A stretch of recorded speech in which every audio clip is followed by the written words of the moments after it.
ابراہیم علیہ الصلوۃ والسلام بڑے عظیم المرتبت کو میں نے بتایا تھا کہ 5 اولو العزم من الرسل، 5 جن کو آپ کہتے ہیں رسولوں میں بھی 5 رسول سب سے بڑے ہیں۔ پہلے نوح علیہ الصلوۃ والسلام، دوسرے ابراہیم علیہ الصلوۃ والسلام، تیسرے موسیٰ علیہ السلام، چوتھے عیسیٰ علیہ السلام، 5ویں محمد مصطفیٰ صلی اللہ علیہ وسلم۔ 5 میں بھی 2 بہت افضل ہیں، کون ہے؟ ابراہیم علیہ الصلوۃ والسلام اور محمد صلی اللہ علیہ وسلم۔ آپ کی نماز مکمل نہیں ہوتی جب تک کہ آپ درود نہیں پڑھتے، اور درود میں کس کا ذکر ہوتا ہے؟ اللہم صلی علی محمد وعلی آل محمد کما صلیت علی ابراہیم وعلی آل ابراہیم انک حمید مجید، اللہم بارک علی محمد وعلی آل محمد کما بارکت علی ابراہیم وعلی آل ابراہیم انک حمید مجید۔ ابراہیم علیہ الصلوۃ والسلام کے مرتبے کے لیے کافی ہے کہ قرآن مجید میں ان کو ہمارے ابا کہا گیا۔ اب آدم علیہ السلام ابا ہے، یا نوح علیہ الصلوۃ والسلام ابا ہے، یا ابراہیم علیہ الصلوۃ والسلام؟ کون ہے؟ انسان کی جو نسل ہے وہ شروعات کے اعتبار سے پہلے باوا آدم کہتے ہیں، پہلے باوا آدم کون ہے؟ آدم علیہ الصلوۃ والسلام، آدم، اس کو پہلے باوا آدم ہی نام پڑ گیا۔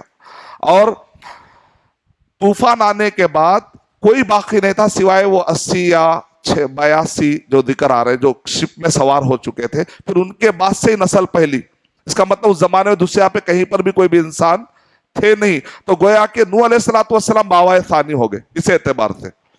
لیکن ابراہیم علیہ الصلوۃ والسلام کو قرآن مجید میں کہا گیا ملت ابیکم ابراہیم، تمہارے ابا کی ملت کو تم فالو کرو۔ قرآن مجید میں کہا کہ ابراہیم علیہ الصلوۃ والسلام کی ملت کو فالو کرو، تو ابراہیم علیہ الصلوۃ والسلام کی ملت کو فالو کرتے ہوئے ابا کہا گیا، کیونکہ اب جتنے بھی انبیاء کرام آئے ابراہیم علیہ الصلوۃ والسلام کے بعد وہ ابراہیم علیہ الصلوۃ والسلام کی نسل کے، جیسے آپ اسحاق علیہ الصلوۃ والسلام، اسماعیل علیہ الصلوۃ والسلام، اسحاق علیہ الصلوۃ والسلام کی نسل سے کافی انبیاء کافی رسول آئے، لیکن اسماعیل علیہ الصلوۃ والسلام کی نسل سے صرف ایک آئے، وہ ہے محمد مصطفیٰ صلی اللہ علیہ وسلم، اور سارے میں افضل۔ تو ابراہیم علیہ الصلوۃ والسلام کا ایک اونچا مقام ہے مسلمانوں کے پاس، اور یہودی بھی بہت ریسپیکٹ کرتے، یہاں تک کہ عیسائی بھی بہت عزت دیتے، کفار قریش بھی ابراہیم علیہ الصلوۃ والسلام کو کافی عزت دیتے۔ تو ایک معنی میں دنیا کے ایک بہت بڑا میجارٹی طبقہ، یعنی تقریباً یوں سمجھیے کہ 3 سے 4 بلین انسان ابراہیم علیہ الصلوۃ والسلام کو ماننے والے، 7 بلین انسان یا 7.5 بلین انسان مان کے چلیے فی الوقت، تو اس میں سے 4 بلین انسان ابراہیم علیہ الصلوۃ والسلام کو بڑا مانتے، اس میں کوئی ڈسپیوٹ نہیں، سب لوگ عزت کرتے، لیکن ہر ایک کے پاس قصے الگ الگ ہیں۔ ابراہیم علیہ الصلوۃ والسلام کہاں پیدا ہوئے؟ جی، کنعان میں یعقوب علیہ السلام پیدا ہوئے۔ تو ہسٹری معلوم ہونا ہے کون کہاں تھے، تو قرآن پڑھتے وقت کیا ہے وہ نقشہ آتا، ورنہ ایسا لگتا ہے گاؤں میں پورے واقعات ہو گیا ایسا لگتا، اور کہاں کی ہو گئے وہ پڑھتے تھے آمین آمین چلتے رہتا۔ تو ذرا کلیئرٹی رہنا ہے، تو اپنے سمجھ میں بھی آتا قرآن مجید یہاں پر تھے ایسا کیسا، تو اس کے ہسٹوریکل جو ہے کچھ پوائنٹس ملتے ہیں ہمیں۔ تو یہاں بغداد اور سیریا کے درمیان کا جو ایریا ہے نا، یہاں پر بھی کافی ہسٹوریکل ایونٹس ہوئے ہیں۔ موصل ایک ایریا ہے، وہاں پر ایک گاؤں کا نام ہے بغداد اور سیریا کے درمیان نامی ایک ایریا ہے، وہاں پر ابراہیم علیہ الصلوۃ والسلام پیدا ہوئی۔ اکثر البدایہ والنہایہ، یہ زیادہ باتیں کہاں پر جمع کی گئی؟ ابن کثیر رحمۃ اللہ علیہ کی البدایہ والنہایہ پڑھی، لیکن ہر بات اس میں بھی آتھینٹک ہونا کوئی ضروری نہیں ہے۔ لیکن مسلمانوں کی اگر سب سے آتھینٹک کتاب تاریخ میں، اگر سب سے بیسٹ کتاب، بیسٹ اویلیبل جس کا کہ ابھی تک جتنے بکس ہیں اس میں سے بیسٹ کتاب اگر کوئی ہے تو البدایہ والنہایہ۔ تو اس کے اندر شیخ عبد المحسن الترکی، یہ جو رابطہ عالم کے صدر ہیں، یہ بڑے محقق ہے، شیخ البانی رحمۃ اللہ علیہ کے لیول کے، تو ان کے پاس ایک بہت بڑا ریسرچ ونگ ہے محدثین کا، تو انہوں نے کیا البدایہ والنہایہ کو صحیح ضعیف پہ بانٹ دیا۔ یہ کتاب پڑھی ہے، لیکن عربی زبان میں یہ آیا ہے، ابھی اردو میں ایسا تحقیق کے ساتھ نہیں ہے، اردو میں جو ہے صرف ترجمہ ہوا ہے۔ دعا کیجئے کہ اردو کے اندر بھی آ جائے انشاءاللہ، اور آس اسلام پیڈیا کی ٹیم کے ذریعے سے آ جائے انشاءاللہ، کہ اتنا بڑا کام ہو سکتا اللہ تعالیٰ لے لے، کہ ہمارے پاس بھی علماء کرام کو ہم ایک ایک کام دیتے جا رہے ہیں، انشاءاللہ ایک دن وہ بھی ہو سکتا آ جائے۔ تو شیخ عبد المحسن ترکی نے عربی زبان میں البدایہ والنہایہ کو صحیح ضعیف پہ بانٹ دیا ہے. تو الحمدللہ ہمارے پاس صحیح تاریخ ملنے کا ایک چانس پیدا ہو چکا ہے. اس کے اندر جو واقعات ہے اس کے اندر یہ ہے کہ ار میں پیدا ہوئے ابراہیم علیہ السلام. یہ جو قوم تھی ارم، یہاں پر بت پرستی کا زیادہ غلبہ تھا. اس کے بعد ابراہیم علیہ السلام وہاں سے نکل کے بابل گئے. یہ قوم جو ہے تاروں کی، چاند سورج کی، تو قرآن مجید میں ابراہیم علیہ السلام کا ذکر ملتا ہے کہ انہوں نے بت پرستوں کے ساتھ بھی ڈیبیٹس کیے. ابن قیم رحمۃ اللہ علیہ کہتے ہیں قرآن مجید میں 16 ڈیبیٹس کا ذکر ہے. الفوائد ایک کتاب ہے، اس کے اندر کہا اگر تم کو ڈیبیٹ سیکھنا ہو تو ابن قیم رحمۃ اللہ علیہ کہہ رہے ہیں کہ ڈیبیٹ کرنا جائز ہے جب وہ شریعت کے دائرے میں ہو، اور وہ ایک اسلام کا ایک طریقہ ہے. جب باطل پرست حق پرستوں کو شک میں ڈالنے کی کیفیت میں آ جاتے ہیں تو قوم میں سے اللہ کسی کو اٹھاتے ہیں جو ڈیبیٹ کر کے ان کو میسمرائز کر دیتا ہے، ڈھیر کر دیتا ہے. اللہ تعالیٰ ہم کو ایسے وقت پہ اپنا کردار ادا کرنے کی توفیق عطا فرما. جب باطل پرست اتنے چھا جائیں کہ حق پرست معصوم بھٹکنے لگے، ہم کو یہ علم اللہ ایسا عطا کرے کہ ہم وہاں پر ڈھیر کر دے باطل کو، تاکہ حق پرستوں کو بھٹکنے سے بچا لیں انشاءاللہ. تو قرآن مجید میں 16 قسم کے ڈیبیٹ کا ذکر آیا. اس میں سے سب سے زیادہ ڈیبیٹس ابراہیم علیہ السلام کے زندگی کے بت پرستوں کے ساتھ انہوں نے ڈیبیٹ کیا. قرآن مجید میں اللہ تعالیٰ نے تعبیر کیا وَإِذِ ابْتَلَىٰ إِبْرَاهِيمَ رَبُّهُ بِكَلِمَاتٍ فَأَتَمَّهُنَّ. الگ الگ طریقے سے اللہ تعالیٰ نے ابراہیم علیہ السلام کو آزمایا. ہر آزمائش میں پورے اتر رہے ہیں. بڑے جلیل القدر نبی ماشاءاللہ. اور حدیث میں کہا گیا الخلیلان. امام بخاری رحمۃ اللہ علیہ نے تو ایک کتاب ہی کہ اللہ نے ابراہیم علیہ السلام کو خلیل کیوں بنایا، خالی اس پر ہی باب چیپٹر حدیث اتنے زیادہ. حدیث کتاب الانبیاء میں اللہ نے ابراہیم علیہ السلام کو خلیل کا لقب کیوں دیا، خالی اسی کو باب بنا کر کئی حدیثیں امام بخاری رحمۃ اللہ علیہ نے جمع کر دی. خلیلان کہتے ہیں اللہ سارے مخلوقات میں سب سے افضل انبیاء اور رسول ہوتے ہیں. انبیاء اور رسول میں بھی سب سے زیادہ افضل رسول ہوتے ہیں. رسولوں میں بھی سب سے زیادہ رسول 5 اولو العزم عظیمت والے، یعنی سب سے زیادہ تکلیف سہنے والے نبی تھے، سب سے زیادہ تکلیف سہنے والے رسول تھے. اولو العزم مانے عظیمت کے پہاڑ تھے، لوگ چٹان تھے. ان سے سیکھنا ہے تو کیا سیکھنا ہے؟ مصیبت کے وقت پر اسلام کی کسی بھی تعلیم کو نہ چھوڑتے ہوئے اسلام پہ ڈٹنا سیکھنا ہے انشاءاللہ. ان کو کہتے ہیں اولو العزم، عظیمت کے چٹان تھے. یہ پانچوں میں بھی زیادہ افضل اگر ہے تو 2 ابراہیم علیہ السلام اور محمد صلی اللہ علیہ وسلم. اور حدیث میں اس کو خلیلان کہا گیا، یعنی خلا کہتے ہیں محبت کا اعلیٰ درجہ. ابن الجوزی رحمت اللہ علیہ نے سید الخاطر کتاب لکھی، اس کے اندر انہوں نے 7 لیول بتائے محبت کے. عام مومنوں کی اللہ سے محبت، اللہ کی عام انسانوں کو محبت، عام انسانوں سے محبت، مومنوں کی محبت اللہ کی، پھر اللہ کی محبت مومن. ہوتے ہوتے ہوتے آخری میں کون سی محبت؟ خلا، سب سے اونچا جو درجہ ہے وہ 2 کو ملا. وہ محبت اللہ کی، وہ محبت کس کو ملی؟ ابراہیم علیہ السلام اور محمد صلی اللہ علیہ وسلم. ان دونوں کی اگر کسی نے گستاخی کی تو اس نے بہت بڑا جرم کا ارتکاب کیا، کیونکہ اللہ جن کو چاہتا ہے ان کے بارے میں. اسی لیے ہم درود ابراہیمی پڑھے بغیر اپنی نماز ختم کرتے ہی نہیں. بلکہ شیخ البانی رحمت اللہ علیہ نے تو یہاں تک کہا 4 رکعت کی نماز ہے، دوسری رکعت میں اگر کسی نے درود ابراہیمی نہیں پڑھی تو اس نے واجب چھوڑ دیا، یعنی اس کا نماز میں کمی آ گئی، ثواب میں کمی آ جائے گی.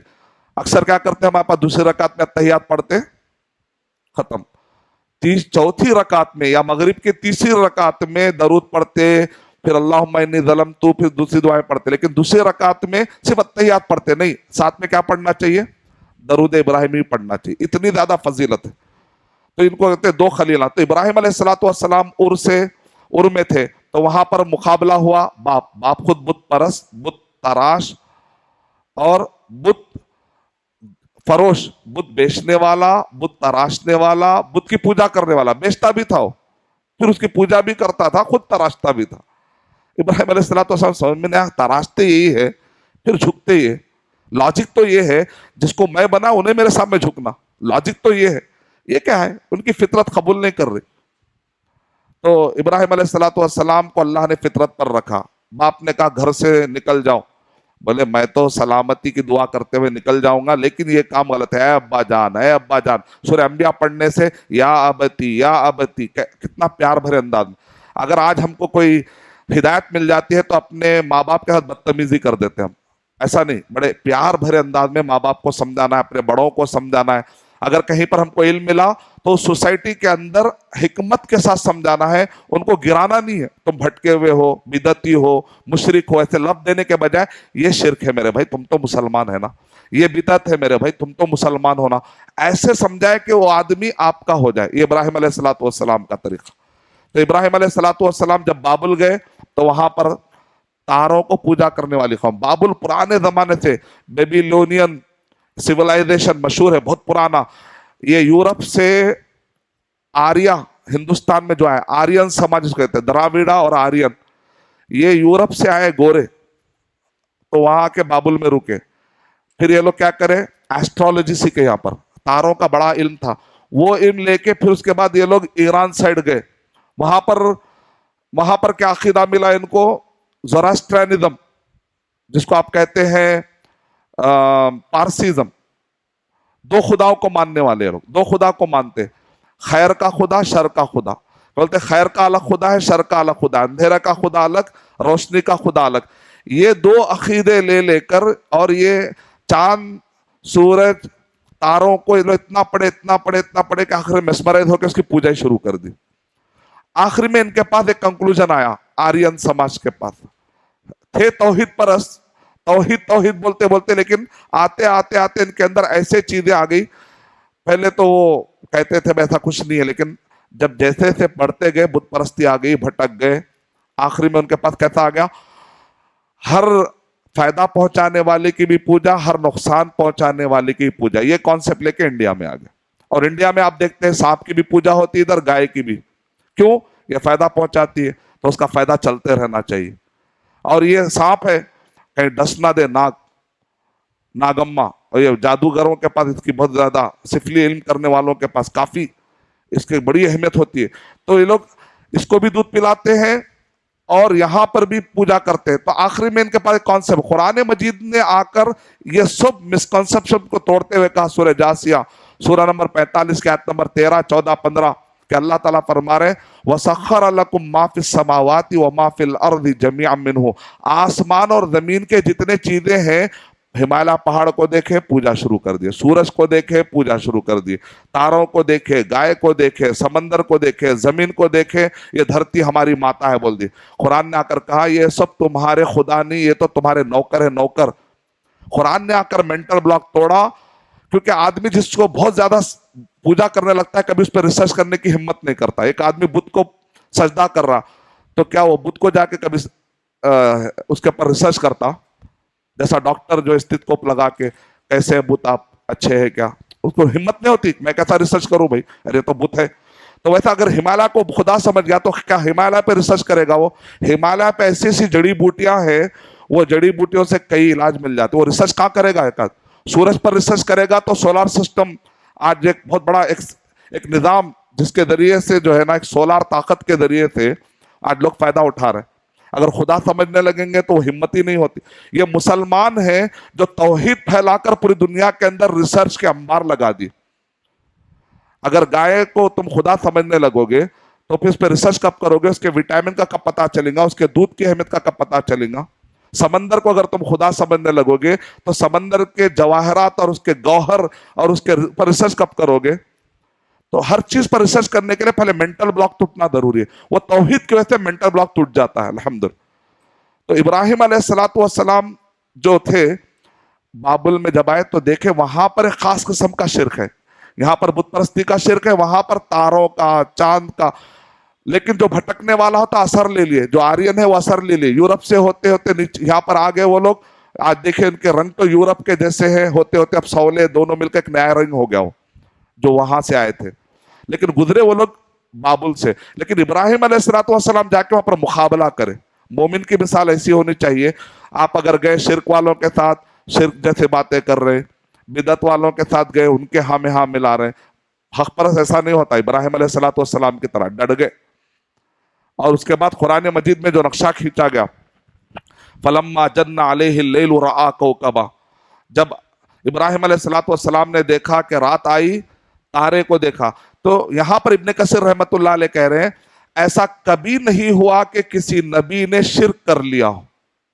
ایسا نہیں ہے کہ ابراہیم علیہ الصلوۃ والسلام نے ہاں یہ میرا رب ہے، تو اس کا مطلب یہ نہیں ہے کہ وہ نعوذ باللہ مان چکے تھے. یہ ایک ڈیبیٹ کا اسٹائل ہے، اس کو کہتے ہیں for the sake of argument, اس کو کہتے ہیں تسلیما للحجہ. اچھا for the sake of argument اگر میں یہ مان لوں کہ یہ تارا میرا رب ہے، تو قوم کو سمجھانے کا ایک انداز ہے، اسٹائل ہے، تو پھر یہ غائب کیوں ہو رہا ہے؟ اس کا مطلب کوئی غائب کرنے والی طاقت ہے، وہ بڑی طاقت کی کیوں نہ ہم عبادت کریں؟ دماغ کھولا جا رہا ہے. اچھا یہ سورج رب ہے اگر، فلما رأى الشمس باذغة، جب دیکھے کہ سورج جو ہے بہت چمک رہا، اس سے پہلے کیا چاند کو، فلما رأى القمر باذغا، چاند کو دیکھ کر بولے یہ میرا رب ہے. پھر کیا بولے پھر یہ چاند غائب کا ہو رہا ہے، اس کا مطلب وہ لے جانے والا جو ہے نا وہ طاقت اس سے بڑی دکھ رہی. دماغ کھولنا اس کو کہتے ہیں، اس کو for the sake of argument. جب آپ ڈیبیٹ کرتے ہیں تو ہندوستان میں فی الوقت جو ہے سب سے بیسٹ طریقہ یہ ہے کہ آپ سامنے والے کو غلط بولتے ہیں تو یہاں کے لوگ جلدی ایکسپٹ نہیں کرتے. یہاں کی سائیکالوجی ایسی ہے، یہاں کے لوگوں کو بولنا اچھا آپ جو بول رہے ہیں اگر ویسا ہے تو پھر اس کا کیا ہے. یہ ابراہیم علیہ الصلوۃ والسلام کا یہ اسٹائل اپنائیے، انشاءاللہ آپ کو بہت کامیابی ملے گی. ہندوستان کا جو مزاج ہے نا، ان کو جا کے تم بھٹکے ہوئے ہیں ایسا ڈر میں آتی ہے. یہاں کا اسٹائل رہتا ہے یہاں پر اچھا بھائی آپ جو بول رہے ہیں اگر وہ ایسا ہے تو اچھا اس کا جواب کیا ہے، سوالات کھڑے کرنا. یہ جو اسٹائل ہے ہندوستان میں بہت کام آئے گا. وہ آپ کو بولتے مسلمان جو ہے ہندوستان کے سچے وفادار نہیں. اچھا for the sake of argument اگر یہ مان لے کہ ہم لوگ اس کے سچے وفادار نہیں ہیں تو پھر انڈیا گیٹ پہ ہمارے نام اتنے بہت سے ہیں نا، اس کا جواب کیا ہے بھائی؟ ایسا گفتگو کری. جب آپ کو ٹی وی میں کہیں بلایا جاتا یا کہیں آپ سے کوئی پوچھ لیتا اچانک کیا بولتے آپ، تو بھڑک جانا نہیں، اس کے بجائے اچھا ایسا ہے اوکے آپ مانتے ہیں. اس کے یہاں کے لوگوں کی سائیکالوجی کیا معلوم، یہ مانا نا بھائی تھوڑا میں بھی مان لیتا ہوں. یہاں کی سائیکالوجی ایسی ہے، یہ آدمی نہیں مان رہا اب میں بھی نہیں مان کے بتاتا ہوں. یہ اسٹائل ہے یہاں کا. آپ دیکھیں بہت سارے جگہوں پر میں پنجاب، بمبئی، کلکتہ کہیں جگہوں پر گیا تو بیان ہونے کے بعد لوگ کلمہ پڑھے، کیونکہ یہ اسٹائل میں نے وہاں انہیں اپلائی کر کے دیکھا. اچھا اگر ایسا ہے تو پھر اس کا کیا ہے، اس کا کیا ہے، تو وہ بھی آدمی یہاں پر اچھا ہاں ٹھیک ہے آپ کی بات میں بھی کچھ لگ رہا ہے تو پھر آ جاؤ نہ بول کے کھینچ لینا. ایسا رہتا ہے اسٹائل. تو اور اس میں بھڑکتے بھی نہیں، غصے میں بھی نہیں آتے، حکمت کے ساتھ ان کے دماغوں کو سوچنے میں مبتلا کر دیجئے. اور ایک مرتبہ سوچے گا نا، شک میں آئے گا باطل نہ، باطل کے گرنے کے لیے کافی ہے، کیونکہ حق میں بہت دم ہے، باطل میں دم نہیں. ایک مرتبہ شک میں آ گیا انشاءاللہ اس کو آنا ہی آنا ہے، اگر اللہ ہدایت لکھ دے تو. توفیق تو اللہ کے ہاتھ میں، ہمارے ہاتھ میں نہیں ہے. ہم خالی مارکیٹنگ کر سکتے، اس کو ذرا ذہن میں رکھیے آپ. تو ابراہیم علیہ الصلوۃ والسلام نے جو طریقہ اپنایا، یہ بابل میں یہ طریقہ اپنایا. بت پرستوں کے ساتھ اور ایک طریقہ اپنائے. وہ کیا ہے؟ ایک مرتبہ جب پورے کے پورے ایک موسم عید کی طرح کچھ تھا تو سب جا رہے تھے، کہا ابراہیم چلو جائیں گے، تو بولے انی سقیم. صحیح بخاری کے اندر ہے ابراہیم علیہ الصلوۃ والسلام نے نہیں کیا مگر 3 مرتبہ انہوں نے جھوٹ کو استعمال کیا. اب لوگ کہتے ہیں صحیح بخاری غلط، یہ تو بائبل کے جیسی دکھ رہی، منکرین حدیث. میرے بیان کے دوران میں آپ کو کوشش کر رہا ہوں کہ مختلف باطل فرقوں کے خلاف آپ کو تیار کروں، تاکہ کل کے دن کوئی آپ کو سوال لے کر آئے تو آپ ایسا نہیں ہونا کہ پہلی مرتبہ سن رہے، ایسا نہ ہو، بلکہ آپ کے پاس ایک بیک گراؤنڈ ہونا چاہیے. منکرین حدیث اس حدیث کو استعمال کرتے کہہ رہے قرآن مجید میں اللہ تعالیٰ نے ابراہیم علیہ الصلوۃ والسلام کو صدیقا نبیہ کہا. وہ صدیق ہیں، سچ بولنے والے. اور صحیح بخاری میں بتایا جا رہا ہے کہ 3 مرتبہ جھوٹ بولے. کہاں ہے 3 جھوٹ؟ یاد ہے کچھ؟ ایک ار کے ایریے میں بت پرستوں کے خلاف میں 2 جھوٹ، وہاں پر 2 جھوٹ استعمال ہوئے. پہلا جھوٹ کیا ہے؟ بولے انی سقیم، میں بیمار ہوں، بولے جبکہ بیمار نہیں تھے. وہاں کیا مانا، اس کو بولتے توریہ. توریہ مانے سامنے والا ایک مانا لیتا، آپ ایک مانا لیتے. یہ جھوٹ نہیں اصل میں، اس کو کذیب کہہ دیا گیا کیونکہ سامنے والا جھوٹ سمجھ رہا تھا، حقیقت میں جھوٹ نہیں. اس کو کہتے ہیں توریہ. توریہ اس کو کہتے ہیں، یعنی مطلب یہ ہے کہ میں تمہارے ان کاموں کو دیکھ کر ایمانی طور پہ کہیں بیمار نہ ہو جاؤں گا، میں نہیں آتا، میں بیمار ہوں. یعنی تمہارے ان کاموں کی وجہ سے میں بیمار ہو چکا ہوں، تم کو سمجھا کے. یعنی وہ بیمار جسم والی بیماری مراد نہیں لے رہے، بلکہ یہ روحانی بیماری لگ جائیں گی کہیں مجھ پر. یہ معنی میں تو ارے بیمار ہے سمجھ کے وہ لوگ چھوڑ کر چلے گئے. بظاہر ایک جھوٹ ہی ہوا، لیکن اللہ وہ جھوٹ جو دھوکہ دے کر لوگوں کو نقصان پہنچاتا ہے وہ جھوٹ بنا ہے. یہاں پر تو لوگوں کو نقصان سے بچانے کے لیے ابراہیم علیہ السلام نے جو بولا تھا تو یہ جھوٹ بالکل الگ ہو گیا. اور یہ وہ جھوٹ ہے جبکہ سامنے والوں کو یقین ہو جائے کہ اور وہ دھوکے مبتلا ہو جائے. یہاں تو سامنے والوں کو بعد میں پتا چل گیا اچھا ابراہیم علیہ السلام کو ایجوکیٹ کرنا چاہ رہے تھے. وہ کیا دوسرا جھوٹ میں پتا چلا، وہ کیا ہے جب وہ پوروں کو توڑ دیے اور آخری میں کیا کرے ایک بڑے بت پر کلہاڑی لٹکا دیے. جب پورے آئے کون توڑے سب؟ تو بولے پوچھو بڑے سے وہ بتائے گا. بڑا کرا ہوگا، بڑے نے کیا ہے.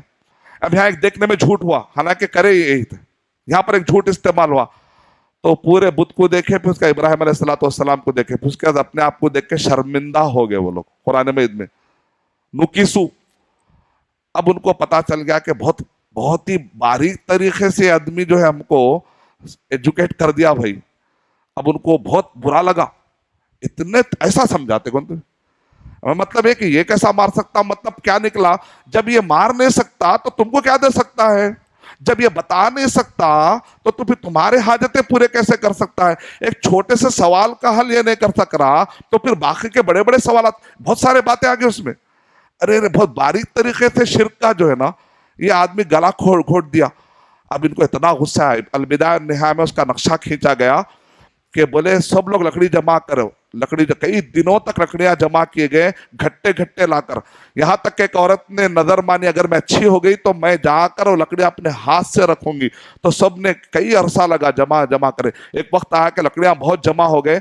آگ لگائی کہ تو بہت بڑی آگ تھی. وہ سوال اٹھا کہ اتنی بڑی آگ میں ڈالیں گے کیسا؟ قریب میں جائیں گے تو گرمی اتنی ہے تو ایک منجنیق کہتے ہیں دور سے پھینکتے ہیں تو پتھر چلا جاتا ہے. تو اس زمانے میں ایک منجنیق کا ذکر ہے. اس میں بعض روایتیں ضعیف ہے کہ وہ بنانے والا کون ہے، وہ ڈیٹیل ساری چیزیں علماء نے ضعیف قرار دیا. لیکن کچھ طریقے سے پھینکا گیا اس بارے میں آتھینٹک ہے. پھینکے جیسے ہی آگ میں پھینکا گیا تو آگ گلے گلدار ہو گئے. قلنا یا نار کونی بردا وسلاما علی ابراہیم. اے آگ تو ٹھنڈی ہو جا، اتنی ٹھنڈی نہ ہو کہ پھر اس میں تکلیف ہو، سلامتی والی بھی ہو جا. کیونکہ زیادہ ٹھنڈک بھی نقصان دہ ہوتا ہے. ٹھنڈی بھی ہو جا، سلامتی والی بھی ہو جا. جب یہ دیکھ لیے تو سمجھ گئے کہ بھائی. لیکن یہاں پر جو کچھ جانور ایسے بھی تھے جو پھونک مار رہے تھے یعنی کہ آگ میں. اسی لیے جو ہے نا بعض جانوروں کے بارے میں کہا گیا کہ ان جانوروں کو کہیں پر بھی اگر پاؤ تو لہذا مار دو. تو کون سے جانور کا ذکر ہے؟ خاص طور سے چوہے سے بچنے کے لیے کہا گیا.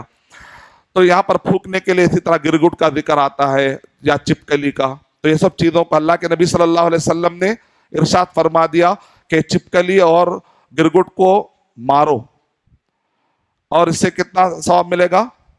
آدھی روٹی کا ثواب. تو یہ آتھینٹک چیزیں ہیں. ترمذی شریف میں روایت موجود ہے کہ اللہ کے نبی صلی اللہ علیہ وسلم نے مارنے پر ابھارا ہے. اب اس بارے میں اختلاف ہے کہ اس سے چپکلی مراد ہے یا گرگٹ مراد ہے. کیونکہ لوگ کہاں جاتے نہیں معلوم، آ جاتے ان کے سروں پہ کیا لگا ہوا ہے، ان کے جسم پہ کیا لگا ہوا ہے، اور اسی طرح سے اور کیا چیزیں جو بعد میں ابھی آج کل کی سائنس تو کافی ڈیٹیل میں اس کے اوپر ریسرچ ہو رہا ہے کہ آخر ان کو مارنے کے لیے کیوں کہا گیا. تو چاہے گرگٹ لو چاہے آپ سپلک لو، بہرحال دونوں کو بھی مار دیجئے، مسئلہ ختم ہو جائے گا. اور باقاعدہ عائشہ رضی اللہ تعالیٰ عنہ تو ایک بھالا رکھتے تھے اس پر عمل کرنے کے لیے، خاص طور سے مارا کرتے تھے. تو ہم کو بھی ہمارے گھروں میں کافی موقع ہیں ثواب کمانے کے. ابراہیم علیہ السلام نے کافی آزمائشوں کا مقابلہ کیا. ابراہیم علیہ السلام ایک بادشاہ سے مقابلہ پڑ جاتا ہے، مسابقہ پڑ جاتا ہے. تو اس نے کیا کہا؟ میں رب ہوں. ابراہیم علیہ السلام کو بلاتا ہے. جب اس کو پتا چلا کہ ابراہیم علیہ السلام کسی اور کو رب کہہ رہے ہیں تو اس نے کہا میں رب ہوں. تو ابراہیم علیہ السلام نے اس وقت پر کہا اچھا میرا رب تو وہ ہے جو مارتا اور جلاتا ہے. تو یہ آدمی جو ہے کم فہم میں سمجھا مارنا جلانے کا مطلب یہ ہے کہ موت و حیات کا فیصلہ. قیدیوں کو بلاتا ہے، ایک قیدی کو مارتا ہے، ایک قیدی کو چھوڑ دیتا. بولتا ہے کہ میں چاہتا تو اس کو مار سکتا تھا، اس کا مطلب میں اس کو زندگی دیا، اس کو دیکھو مار دیا. تو بولے اچھا ہے نہیں سمجھا، ٹھیک ہے. اب ذرا اس کے آؤٹ آف کنٹرول ایک بات کریں گے. وہ میرا رب تو وہ ہے جو سورج کو مشرق سے لاتا ہے، تم ذرا مغرب سے لا کر بتاؤ. فَبُهِتَ الَّذِي كَفَرَ. تو وہ آدمی جو مبہوت ہو گیا. اب یہ آیت جو ختم ہو رہی ہے نا، اس کے اندر ہے کہ اللہ تعالی ہدایت نہیں دیتے، راستہ نہیں دیتے. یہاں پر علماء کرام نے ایک نقطہ بتایا، وہ یہ ہے اگر وہ پلٹا کے اس ٹائم پر یہ کہہ دیتا یہ کیسے معلوم ہے وہ تمہارا ہی رب ہے لا رہا تو کوئی اور ہوں گا، یہ بھی ڈیبیٹ کر سکتا تھا انہیں. تو علماء کرام کہہ رہے ہیں ڈیبیٹ کے دوران اللہ تعالیٰ باطل کا دماغ بند کرا دیتے. وہ ایسا سوال نہیں کرا، وہ یہ سوچتے پہ رہ گیا میں نے لا سکتا نا. وہ پلٹا کہ یہ نہیں پوچھا ٹھیک ہے تمہارا رب مغرب سے لاتا نا لا کے بتاؤ، یہ بھی نہیں پوچھا یہ کوئی اور رب ہوں گا کیا، وہ بھی نہیں پوچھا. کیونکہ ڈیبیٹ کے دوران ایک خاص مدد آتی ہے ڈیبیٹر کو، وہ یہ ہے کہ اس وقت پر اس کا دماغ بند ہوتا ہے آپ کا نہیں. اسی لیے کبھی بھی اگر آپ کو کوئی ایسا سامنا ہو جائے، کوئی باطل پرس آئے تو میدان مت چھوڑیے، ٹھہر جائیے. ارے تیاری نہیں ہے مت بولیے، اللہ تعالیٰ کچھ ایسی چیز دے گا بس اس پر بھروسہ کریے. اپنی انا کو منوانے کی کوشش مت کریے کہ دیکھو مجھے ڈیبیٹر بولنا، یہ غلط، یہ نیت آتی ہے اللہ کی مدد نہیں آتی. دیکھو میں بھی جیت گیا، کیسا بولا، کیسے پلٹا، بولا کیا عقل مند ہوں نہیں میں، ایسا بولے تو گئے. انما الاعمال بالنیات، عمل کا دار و مدار نیت. ہم بولنا اللہ ہی دیتا ہے، اللہ ہی سے زبان کھلتی ہے، اللہ کی توفیق سے میں جیتتا ہوں، یہ سوچ رہی تو برابر مدد آئے گی. کیونکہ جو انبیاء کرام ہے وہ اللہ پہ بھروسہ کر کے آگے نکل. اچھا جس وقت پر ابراہیم علیہ السلام کو آگ میں ڈالا جا رہا تھا، یہاں پر بھی ایک دعا ہے صحیح بخاری بتائے گی کہ اس وقت پر ایسے پوری قوم جو پھینک رہے، تصور کریے کہ وہ ایک انسان ہے نا، وہ بھی ان کے دماغ میں اس وقت پر کیا چل رہا تھا، کتنی کہ بھئی آگ میں پھینکا جا رہا ہے کیا ہوگا. تو اس وقت پر ان کے زبان پر ایک دعا جاری تھی. اللہ کے نبی صلی اللہ علیہ وسلم نے جو دعا جنگ احد میں پڑھی تھی وہی دعا ابراہیم علیہ السلام نے پڑھی. کون سی دعا ہے وہ؟ حسبنا اللہ. کیا ہے اس دعا کے اندر؟ مانو اللہ ہمارے لیے کافی ہے. آپ کو کوئی بھی تکلیف آ جائے لائف میں، کچھ بھی سمجھ میں نہیں آ رہا کبھی، تو آپ فوراً کیا کریں، حسبنا اللہ و نعم الوکیل پڑھیے. آپ عادی ایک دم طاقت فیل کریں گے انشاءاللہ، آپ کی روح ایک دم مضبوط ہو جائے. کچھ بھی مسئلہ آ جائے، گھر کا مسئلہ، مال کا مسئلہ، عہدے کا مسئلہ، کوئی سازش کر رہا ہے، کوئی آپ کو ستا رہا، پلاننگ کا آپ کو غصہ آتا ہے میں تو اچھا ہوں بیچارہ مجھے کیوں ستا رہے، وہ پریشان ہونا چھوڑ دو. وہ ایسا کیوں ہے آپ نہیں بول سکتے، کتنے بولیں گے ایک تم ایسے کیوں ہے، تم ایسے کیوں ہے، تم ایسے کیوں ہے، کتنے بولے ارشد بھائی میں تو اچھا ہوں لیکن لوگ آ کے مجھے ایسا کر، کب تک بولتے ہیں بھائی. اس کے بجائے آپ یہ بولو حسبنا اللہ و نعم الوکیل، اپنے کاموں پہ لگو، اللہ تعالیٰ سنبھال لیتے ہیں انشاءاللہ. حسبنا اللہ و نعم الوکیل. ابراہیم علیہ السلام کی زبان پہ دعا جاری تھی، آگ گلے گلزار بن گئی، آگ ان کے لیے ماشاءاللہ بہترین بن گئی. یہ دعا جب بھی پڑھی جائیں گی سب کو یہ فائدہ ہونے والا ہے انشاءاللہ. اب یہاں پر ایک من گھڑت واقعہ ہے جو اسرائیلی روایتیں کہتے ہیں، بائبل سے آ گیا. جبرائیل السلام آئے، اب لوگ ایسا لمبا مقررہ شاہ، اور جبرائیل السلام آئے اور آ کر انہوں نے ابراہیم علیہ السلام سے کہا کہو کیا اللہ تعالیٰ سے کچھ تمہارے لیے مدد لاؤں. تو انہوں نے کہا نہیں نہیں میں دعا نہیں کرتا. کیا بول رہے؟ میں دعا نہیں کرتا کیونکہ اللہ میرے حالت کو جانتا ہے. میں اللہ تعالیٰ کو کیسے بولوں کہ یہ حالت بتاؤ، وہ تو میرے حالات جانتا ہے. یہ من گھڑت واقعہ. انبیاء کرام دعاؤں سے کبھی بھی پیچھے نہیں ہٹتے تھے. قرآن میں 40 جگہوں پہ ربنا ربنا ربنا، اس بات کی دلیل ہے کہ انبیاء کرام دعا کرتے تھے. لیکن آج کل کے کچھ مسلمانوں میں بھٹکی ہوئی ایک سوچ آ گئی کتابوں میں، وہ لوگ کہہ رہے ہیں دعا نہیں کرنا. کیوں بھائی دعا نہیں کرنا؟ یہ اللہ پہ تہمت ڈالے ایسا ہے کہ اللہ ہمارے حالات نہیں جانتا. دعا مانگنے کا مطلب ہے کہ اللہ تیرے کو نہیں معلوم تھا میرے حالات، ٹھیک ہے میں بتا رہا ہوں، تو تہمت ڈالنا. تو بولے تو یہ سوچ تمہاری غلط ہے، من گھڑت واقعے کی بنیاد پر تم نے یہ سوچ بنائی ہے. اللہ کو دعا مانگنا اتنا پسند ہے، اللہ تعالیٰ کو دعا مانگنا اتنا پسند ہے کہ اللہ تعالیٰ دعا نہیں مانگے تو ناراض ہو جاتے. سوال پھر آپ کے دماغ میں آ تو جائے گا، ہاں بھائی اللہ تعالیٰ کو تو حالات معلوم ہے نا، پھر بھی اللہ تعالیٰ مانگو کیوں کہہ رہے ہیں؟ اللہ تعالیٰ دیکھنا چاہ رہے ہیں کہ میرا بندہ جھکتا ہے کہ نہیں جھکتا. کیونکہ اللہ کو جھکے بندے بڑے پسند ہیں، خاشعون پسند ہیں، دعا کرنے والے پسند ہیں، قانتون پسند ہیں. اور انبیاء کرام کی سب سے بڑی خوبی یہ تھی کہ وہ ہمیشہ جھکنے والے تھے. اواب کہا گیا ان کو، جھکنے والے، رجوع ہونے والے، گڑ گڑانے والے، خشوع اختیار کرنے والے. اللہ کے نبی صلی اللہ علیہ وسلم کا سب سے بڑا لقب ہے عبدن، کہ وہ اللہ کے عبد تھے، غلام تھے، عبادت گزار تھے. یہ ہے تو اللہ کے نبی صلی اللہ علیہ وسلم سب سے زیادہ سجدہ کرنے والے، تہجد پڑھنے والے، زیادہ سے سجدہ کرنے والے. اس کا مطلب زیادہ بڑی خوبی نہیں مانگنا، نہیں مانگنا ہے، تضرع کرنا ہے، جھکنا ہے. آپ کے حالات اللہ کو معلوم ہے لیکن اللہ تعالیٰ دیکھتے ہیں کہ بندہ مانگتا ہے کہ نہیں مانگتا، اس کا تکبر ٹوٹتا ہے کہ نہیں ٹوٹتا. اس لیے گڑ گڑا کے مانگے. اور دعائیں نہیں مانگنا تکبر کی علامت. ابراہیم علیہ الصلوۃ والسلام جو ہے اس کے بعد سیریا سے مصر کی طرف جاتے ہیں سارا علیہ الصلوۃ والسلام کو لے کر. اور آپ جانتے ہیں سارا علیہ السلام سیریا کے اور دنیا کے خوبصورت ترین مرد اور عورت کہاں پر رہتے ہیں؟ سیریا میں. بہت خوبصورتی. تو سارا علیہ الصلوۃ والسلام کو لے کر جب مصر گئے تو مصر کا جو بادشاہ ہے خاتون خوبصورت دیکھ کر اس کو نیت غلط ہو جاتی. ابراہیم علیہ الصلوۃ والسلام جانے سے پہلے کہتے ہیں سارا علیہ الصلوۃ والسلام سے ایک جھوٹ. اصل میں وہ اس کا نام کیا ہے؟ توریہ. چونکہ حدیث میں کذب، عربی زبان میں کذب کہتے ہیں ناجائز جھوٹ اور جائز جھوٹ. جائز جھوٹ کون ہے؟ جو ابراہیم علیہ الصلوۃ والسلام نے 3 مقامات پر استعمال کیا جس کو توریہ کہتے ہیں. یعنی آپ کبھی فتنے کو ٹلانے کے لیے کچھ ایسا بات کرتے جس سے کہ ڈبل میننگ نکل جاتا ہے اور وہ مانا تھا سامنے والے کا مسئلہ بھی حل ہو جاتا ہے، آپ کا بھی مسئلہ حل ہو جاتا ہے، لیکن اس میں کسی بھی قسم کا دھوکہ نہیں ہوتا ہے. دراصل آپ کے پاس اتنا ٹائم نہیں ہوتا کہ اس کو پوری بات سمجھا سکے. آپ دھوکہ نہیں تھا، اگر دھوکے کے لیے کر رہے تو پھر وہ جائز نہیں. لیکن آپ اپنے آپ کو نقصان سے بچانا چاہتے ہیں لیکن اتنا ٹائم نہیں ہے کہ اس کو پوری طرح سے سمجھائے اور اس کے اندر اتنی کیپیسٹی نہیں ہے کہ پوری بات سمجھ سکے، تو آپ اس وقت پر ایسی چیز استعمال کرتے ہیں توریہ. ورّا یوری توریہ مانے آپ نے چھپا لیا وہ بات جو دل میں تھی، بتا دی اس کو بات وہ سمجھتا تھا.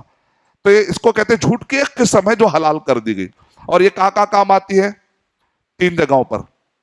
شوہر بیوی جھگڑ لیے تو ملانے کے لیے، دوست اگر جھگڑ لیے تو ملانے کے لیے. ہم تو جھوٹ بول کے لڑائے تھے، الٹے ہیں نا اپن پورے. بنی اسرائیل کے نقش قدم پر چلیں گے بول کر حدیث ہے نا، وہ آج وہ پوری حدیث ہم پر فٹ آ رہی. 2 دوست اچھے رہتے جھوٹ بول کے لڑائے تھے، پارٹنر اچھے رہتے جھوٹ بولتے لڑائے تھے. جبکہ جھوٹ بول کے دونوں کو ملانے کا ہے. جھوٹ بول کے شوہر بیوی کو، ساس بہو کے خلاف جھوٹ بولتی، بہو ساس کے خلاف بولتی. دیکھا گیا تو کیا ہونا چاہیے تھا؟ جھوٹ بول کے ساس شوہر کے دل میں بیوی کی محبت ڈالنا. بابا بابا اتنا ایمان آیا تھا. تو اور کیا، اللہ ایسا دن بھی لائے کہ کچھ ایسا جھوٹ استعمال کرے بہو اور ساس کی محبت شوہر کے، ماں کی محبت بیٹے کے دل میں ڈالے. ایسا بھی دن اور ایسی بھی جگہ دیکھنے میں آئے کہ جہاں پر جھوٹ استعمال ہو اور شوہر بھی کا رشتہ بچا لیا جائے. تو یہ اس کی تو تعریف کی گئی. تیسرا وہ جھوٹ ہے جو جنگوں میں ہوتا ہے، الحرب خدعہ، وار از اسٹریٹجی. یہ 3 قسم کی، اس کو جھوٹ نہیں کہتے، اس کو توریہ کہتے. تب سارا علیہ السلام جب مصر گئے تو جانے سے پہلے ابراہیم علیہ السلام نے کہا دیکھو یہ آدمی جو ہے یہ مجھ سے کچھ بدلہ لینا چاہتا ہے، اور بیوی ہے تو اس کو جو ہے غیرت آئے گی اور بیوی کو ستانے میں اس کے اندر خیالات زیادہ آ سکتے. بہن کہیں گے تو ہو سکتا، کیونکہ بیوی کو ستانے میں ایک آدمی کو بہت شوق آ سکتا ہے لیکن بہن میں اتنا نہیں آتا سائیکالوجیکلی. تو شاید یہ وجہ ہوگی، واللہ اعلم، اور کیا وجہ ہے نہیں معلوم. یہ وجہ میں نے ایک مفسر سے پڑھی. تو تم یہ کہنا کہ تم میری بہن ہو کیونکہ اس ایریا میں میں اور تم ہی مومن ہو، ایمانی اعتبار سے ہم دونوں ایک دوسرے کے رشتے. تو یہ توریہ پھر استعمال کی. لیکن سارا علیہ السلام جب گئے بادشاہ کے اس جبار کے پاس، ظالم کے پاس، تو وہاں تو نقشہ الگ تھا. وہ تو اس سے بھی زیادہ بری حرکت کرنے لگا اور ان کو ستانے کے لیے اس نے ہاتھ ڈالا تو اچانک کوئی چیز نے پکڑ لیا. صحیح بخاری کے اندر یہ واقعہ.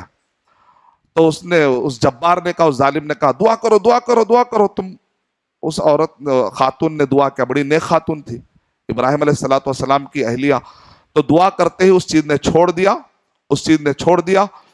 پھر اس کے بعد وہ آدمی دوبارہ ہاتھ ڈالنے کی کوشش کیا، پھر کسی چیز نے پکڑ لیا، پھر کہا دعا کر دو پلیز. پھر دعا کی، تیسری مرتبہ بھی اس نے ستایا، تیسری مرتبہ بھی اس کو کسی چیز نے پکڑ لیا. وہ سمجھ گیا تو اس نے کہا میں نے کہا ایک عورت کو پکڑ کر لاؤ تو تم کوئی شیطان کو پکڑ کے لائے تو خطرناک دکھ رہی کوئی عورت. ایسا کرو ایک خادم کو بھی دیتا ہوں میں، ایسا کرو کہ میں ایک تحفے کے طور پر ایک عورت کو مزید دیتا ہوں تاکہ اس کی بددعا مجھ پر نہ لگے. ہاجر علیہ الصلوۃ والسلام، جن کو ہم ہاجرہ کہتے ہیں، اصل میں عبرانی زبان میں ہاجر ورڈ ہے. ہاجرہ اور ایک الگ معنی ہے. عربی زبان میں اگر کسی نے ہاجرہ رکھ لیا تو عربی الگ میں، لیکن ہاجر اصل میں نام ہے. لیکن قریب ورڈ ہے، تھوڑی نسبت ہو ہی جائے گی. کوئی اگر ہاجرہ رکھ لیا تو گھبرانے کی بات نہیں، لیکن لفظی گفتگو ضروری ہے. نام ہاجرہ نہیں تھا، ہاجر تھا. تو ہاجر علیہ السلام. اب یہ جتنے بھی بائبل کو ماننے والے ہیں، عیسائی ہیں، یہودی ہیں، ہاجر علیہ السلام کو وہ لوگ گراتے، کہتے نعوذ باللہ وہ کانکیوبائن تھی، وہ رکھیل تھی، نعوذ باللہ، ایسے باتیں کرتے. نعوذ باللہ، ایسی بات نہیں ہے. وہ تحفے میں ملی، جو چیز تحفے میں ملتی ہے بادشاہ کی بڑی عزت والی چیز ہوتی ہے. اور ابراہیم علیہ الصلوۃ والسلام نے ان کو باقاعدہ اپنی اہلیہ بنا لیا. قرآن مجید میں جگہ جگہ پر ہے ان کی بیوی ان کی بیوی ان کی بیوی, تو لہذا 2 بیویاں تھی, اور ایک تیسری بیوی کا بھی ذکر ملتا ہے بدایہ والنہایہ میں, جن کا نام ہے قطورہ, ان سے 6 بچے ہوئے, وہ الگ ہے.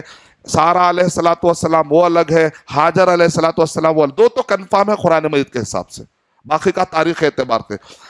اب ہوا یہ کہ ہاجر علیہ السلام کو بچہ ہوا. ظاہر بات ہے سارہ علیہ السلام اتنے دنوں سے ساتھ میں بچہ نہیں ہوا تو ان کو دکھ ہوا. تو سب سے بڑے اسماعیل علیہ الصلوۃ والسلام پیدا ہوئے, ہاجر علیہ الصلوۃ والسلام. پھر بعد میں اللہ تعالیٰ سے گڑ گڑا کر انہیں دعائیں کی تو اللہ تعالیٰ نے سارہ علیہ الصلوۃ والسلام کو بھی نصیب کر دیا اسحاق علیہ الصلوۃ والسلام.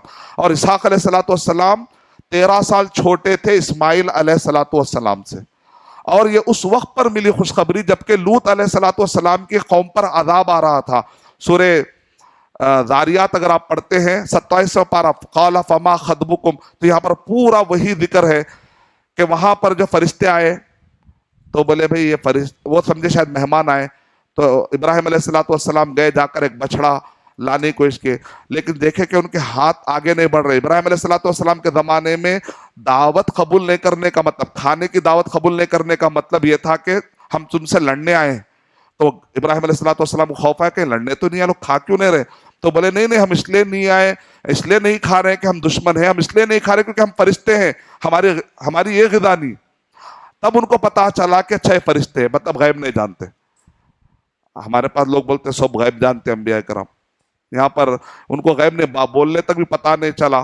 تو اس کے بعد اچھا تو پھر کیوں آئے, تو کہا کہ ہم اس لیے آئے ہیں لوط علیہ الصلوۃ والسلام کی قوم پر عذاب لانا ہے, اور ایک ایک پتھر جو گرے گا, پتھر پر بعض مفسرین کہتے ہیں سجل کا معنی ہے, سجل معنی رجسٹرڈ, ایک ایک پتھر کس پر گرے گا وہ نام تک لکھا ہوا تھا, وہاں تک بھی بات, وہی جا کے اس کو پرٹیکولر گرا.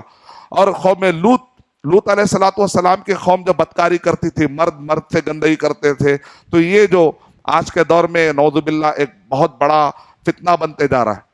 اور یہاں تک کہ پورے ملکوں کے اندر کہا جائے اس کو لیگلائز کیا جائے, مرد کے ساتھ شادی. لیکن بعد میں پتا چلا لیگلائز کرنے کا مطلب کیا ہے. ریسرچ کر کے ہم نے ویب سائٹ پر دیکھا جتنے بھی ایسے ہومو سیکسوالٹی کو ماننے والے, آخر یہ ویب سائٹ پر ان کے جا کر میں نے مطالعہ کیا کہ آخر یہ لوگ ہندوستان میں لیگلائز کرو کیوں کہہ رہے ہیں, کیونکہ یہ لوگ بیماریاں ان کو خوب لگ رہی ہے. جب یہ بیماریاں لے کر ہاسپٹل میں جا رہے ہیں تو پورے ڈاکٹر گھبرا کے کہ ہم کو نہ جائے یہ بیماریاں, تو وہ لوگ کیا کریں ایڈمٹ نہیں کر رہے. نتیجے میں لوگ جا کر کیس بک نہیں کر سک رہے. لیگلائز کرو کا مطلب کیا ہے, لیگلائز کرو تاکہ ہم علاج کرا سکیں. اچھا اتنا ہے, بیماریوں کو لے کے پریشان ہے. ایسا نہیں کہ لیگلائز کرو بولے تو کوئی عقلی ایک نیا کوئی حق مل رہا. جو بیماریاں لگ گئے اس کے علاج کرانے کے لیے لیگل طریقے سے وہ علاج کرانا چاہ رہے. یہ اگر چیز ہے تو کس چیز کے لیے تم جو اترا رہے ہو, کون سی چیز ہے جو تیر مارے ہو بڑا, نعوذ باللہ, اللہ حفاظت فرمائے. لیکن لوط علیہ الصلوۃ والسلام کی قوم میں جب برائی آئی تو اس وقت پر الگ الگ قسم کے عذاب آئے. بارش ہوئی, وہ بارش اتنی تیز وہ خود ایک آندھی. پھر وہ بارش میں گارے مٹی والے پتھر, یعنی ڈائریکٹ پتھر نے, ایک جہاں پہ پتھر کا ذکر آیا اور ایک بارش کے اندر ذکر آیا سیمنٹ جیسے مٹی کے جو آتے ٹھیکرے ٹائپ کی, یہ الگ بارش ہوئی, پتھروں کی الگ بارش ہوئی. پھر اس کے بعد بھی اللہ کا غصہ اور زیادہ تھا کیونکہ یہ برائی بہت برائی, خطرناک برائی. اس کے بعد زلزلہ ہے, قرآن میں صیحہ کا بھی ذکر ہے. پھر اور یہ غصہ جو ہے اور شدید تھا. آخری میں جتنے ایرے میں تھے نا وہ زمین پوری ایسے ہی نکل گئی اور اوپر گئی. جبرائیل علیہ الصلوۃ والسلام 600 پر ان کے, وہ 600 پر میں سے ایک پر کے کنارے سے اس کو اٹھائے اوپر, یہاں تک کہ کہتے ہیں صبح کا ٹائم تھا, سحر کا ٹائم تھا. وہ جب بھی سحر کا ٹائم ہوتا ہے بڑا ڈینجر ٹائم ہوتا ہے بولتے بعد علماء کرام, کیونکہ بڑے جو زلزلے آتے جنرلی یہ ٹائم پہ آتے. مشرقین جب سورج سحری سے لے کے سورج نکلنے کا جو ٹائم ہوتا ہے, یہ ٹائم سونے کا نہیں ہے, عبادتیں کرنے کا ٹائم ہے, تہجد کا ٹائم ہوتا ہے. انبیاء کرام گھبرا کے اٹھ جاتے تھے. آسمان میں گئے تو مرغیوں کی آواز آ رہی تھی. فَجَعَلْنَا عَالِيَهَا سَافِلَهَا, قرآن میں ہم نے اوپر کا نیچے کر دیا, نیچے کا اوپر کر دیا. پھر واپس آ کے زمین, ایسا لگا کوئی ہے ہی نہیں, ختم. پھر اس کے اوپر بارش اتنی ہوئی, کالی بارش.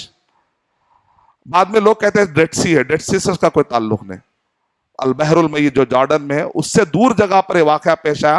ڈیڈ سی میں جا سکتے, اگر کبھی موقع ملا تو وہاں جا کے آپ سمندر میں وہاں جا سکتے، اس سے اس کا کوئی کل اس بارے میں نے تفصیل سے بتا دیا تھا آپ کو۔ تو یہ جو واقعہ ہے لوط علیہ الصلوۃ والسلام کے قوم پر عذاب آنے کا واقعہ، اس وقت پر ابراہیم علیہ الصلوۃ والسلام، لوط علیہ الصلوۃ والسلام، ان کے اہل و عیال جو بچ کر جا رہے تھے، اس وقت پر اللہ تعالیٰ نے سارہ علیہ الصلوۃ والسلام کو خوشخبری بھیجائی فرشتوں کے ذریعے سے کہ تم کو ایک بیٹا اسحاق نصیب ہونے والا ہے، اور وہ یقینی ہے۔ اس کی دلیل یہ دی گئی کہ اس کے بعد یعقوب علیہ الصلوۃ والسلام بھی آنے والے، یعنی اتنا اطمینان کہ بچہ پیدا ہو کے کمزور نہیں رہے گا۔ کیوں ایسا بتایا گیا؟ کیونکہ 86 ایج، ابراہیم علیہ الصلوۃ والسلام کو جو پہلا بچہ ملا جب ایج کیا تھی 86، پھر بعد میں دوسرا بچہ ملا، یعنی یہ ایج میں کہتے ہیں کہ خاتون کو بچہ پیدا ہونے کے لیے تو باقاعدہ پیریڈ جاری کیے گئے، اس کے بعد جو ہے باقاعدہ اللہ تعالیٰ نے پھر سے دونوں کو بچہ نصیب کیا۔ جتنے بھی لوگ جاب سے مایوس ہو گئے، بچوں سے مایوس ہو گئے، تو لوگ کیا کرتے ہیں؟ اللہ کو چھوڑ کر کسی اور درباروں کو ڈھونڈنا شروع کر دیتے۔ لیکن نبیوں کے قصے میں بتایا جا رہا ہے کہ وہ انبیاء کرام یہ عمر میں بھی اللہ تعالیٰ سے امید لگاتے تھے، اور وہیں سے بچہ ملنے والا، کہیں اور سے نہیں۔ تو ابراہیم علیہ الصلوۃ والسلام کی زندگی پوری آزمائشوں والی زندگی ہے۔ ابا پریشان کیے، قوم نکال دی، بادشاہ نے آ کر جو ڈیبیٹ کرنے کی کوشش کی، قوم نے جلانے کی کوشش کی، مصر کی طرف گئے تو وہاں پر بھی چین نہیں، وہاں پر ایک ظالم جو پیچھا پڑ گیا۔ سارہ علیہ الصلوۃ والسلام آتے آتے بہرحال گفٹ بھی مل گیا، ڈٹنے سے کیا ملتا؟ گفٹ بھی مل جاتا۔ حاجر علیہ السلام ملے، حق کی راہ میں ڈٹنے سے کیا ملتا؟ گفٹ بھی مل جا سکتا ہے۔ اسی لیے اللہ کے نبی صلی اللہ علیہ وسلم نے کہا، اے میرے صحابہ میرے بعد تم مصر کو فتح کرو گے۔ کیا بولے؟ اے میرے صحابہ تم میرے بعد مصر کو فتح کرو گے۔ ذرا مصر کو جب فتح کرو تو وہاں کے جو لوگ بھی نافرمان ہیں ذرا ان کے ساتھ نرمی کا معاملہ کرو، کیونکہ تمہارے دو رشتے جڑے ہوئے ہیں وہاں سے۔ کیا دو رشتے ہیں؟ ایک ماں کا رشتہ ہے اور ایک دامادی کا رشتہ ہے۔ اللہ کے نبی صلی اللہ علیہ وسلم داماد تھے، ان کی بیوی کا نام کیا تھا جو مصر سے آئے تھے؟ ماریا قبطیہ۔ اللہ کے نبی صلی اللہ علیہ وسلم کے زمانے میں ایک بادشاہ تھا مقوقس، جب اللہ کے نبی صلی اللہ علیہ وسلم کا خط پہنچا تو وہ کرسچن تھے، ذرا نرم دل تھے، بولے ہاں ایک نبی آنے والا تھا، یقین ہو گیا یہی ہے، لیکن درباری تو نہیں سنتے، تو اس نے عزت کے طور پر کیا بھیجا؟ ایک سواری بھیجی اور ایک خاتون کو گفٹ کے طور پر بھیجا۔ مصر میں گفٹ ملتے شاید، پہلے بھی ابراہیم علیہ الصلوۃ والسلام کے زمانے میں بھی گفٹ ملا، ماریا قبطیہ۔ تو اللہ کے نبی صلی اللہ علیہ وسلم گویا کہ مصر کے داماد ہوئے، ایک دامادی کا رشتہ ہے۔ اور کس کی نسل سے آ رہے ہیں اللہ کے نبی صلی اللہ علیہ وسلم؟ اسماعیل علیہ الصلوۃ والسلام، یعنی حاجر علیہ الصلوۃ والسلام، ماں کا بھی رشتہ ہے اور دامادی کا بھی رشتہ ہے۔ کہا کہ دیکھو اس ایریے میں ہماری ماں رہتی تھی، ذرا جب اس پر قبضہ کرو تو نرمی کا معاملہ کرو مصر والوں کے ساتھ، مصر والوں سے بھی بڑا گہرا رشتہ ہے۔ تو اللہ کے نبی صلی اللہ علیہ وسلم رشتہ داری کو کہاں تک سوچے ہیں۔ ماں کا رشتہ کتنا عظیم ہوتا ہے، داماد کا رشتہ کتنا عظیم ہوتا ہے۔ نہ ماں کو چھوڑنا ہے نہ ساس کو چھوڑنا ہے، دونوں کا بھی خیال رکھنا ہے، دونوں کی بھی خدمت کرنا ہے، تو دونوں بھی رشتوں کا خیال کرنا ہے۔ اس سے یہ پتا چلا کبھی ایک طرف نہیں ہونا ہے، سب کا خیال رکھ کے چلنے کی کوشش کرنا ہے۔ تو ابراہیم علیہ الصلوۃ والسلام کو تصور کریے کہ ایک بوڑھا باپ ہے اور کیا کہہ رہے ہیں 86 ایج، خاتون بوڑھی، ماں باپ سب بوڑھے، اس وقت پر ایک بچہ ملا اسماعیل علیہ السلام، اب جوانی میں آ رہا ہے۔ اس جوانی ابھی کہ بچہ بھی غلام ہے، چھوٹا بچہ ہے، کوئی ایسا نہیں کہ کوئی بڑی عمر کا ہو گیا، تو باپ کو ایسے بچے بہت پسند ہوتے ہیں۔ کہا جا رہا ہے کہ خواب میں دکھایا گیا، انی ارا فی المنام انی اذبحک فانظر ماذا تری، کہ آپ کی کیا رائے ہے؟ میں نے خواب میں دیکھا ہے تم کو ذبح کرتے ہوئے۔ بچے نے بھی کیا کہا؟ آم کے درخت کو آم ہی لگتا ہے، باپ جیسا تھا ماشاءاللہ، بچہ بھی ویسا۔ کہا کہ یا انی ارا فی المنام انی اذبحک فانظر ماذا تری، قال یا ابت افعل ما تؤمر، آپ کو جو حکم دیا گیا آپ کر گزریے۔ ابراہیم علیہ الصلوۃ والسلام اگر سیدھا آ کے بچے کو مار دیتے تو دنیا کی کوئی عدالت ان کو بک نہیں کر سکتی، ان کو کوئی گناہ گار قرار نہیں دے سکتی، لیکن وہ اس کے باوجود ہی بچے سے پوچھ رہے کہ تمہاری رائے کیا ہے؟ کیوں؟ مفسرین کہتے ہیں تاکہ بچے کو بھی ثواب میں شریک کر لے، کیونکہ بچہ رضامندی سے آئے گا تو بچے کو بھی ثواب مل جائے گا، ورنہ وہ بچے اللہ تعالیٰ قیامت کے یہ نہیں پوچھے گا تم نے قتل کیوں کیا۔ ابراہیم علیہ الصلوۃ والسلام کہیں گے آپ نے کہا اس لیے میں نے قتل کیا، لیکن اس کے باوجود اپنے بچے سے، اس لیے اپنے بچوں کی رائے بھی پوچھتے رہو، بیٹا کیا پڑھنا چاہتے ہو،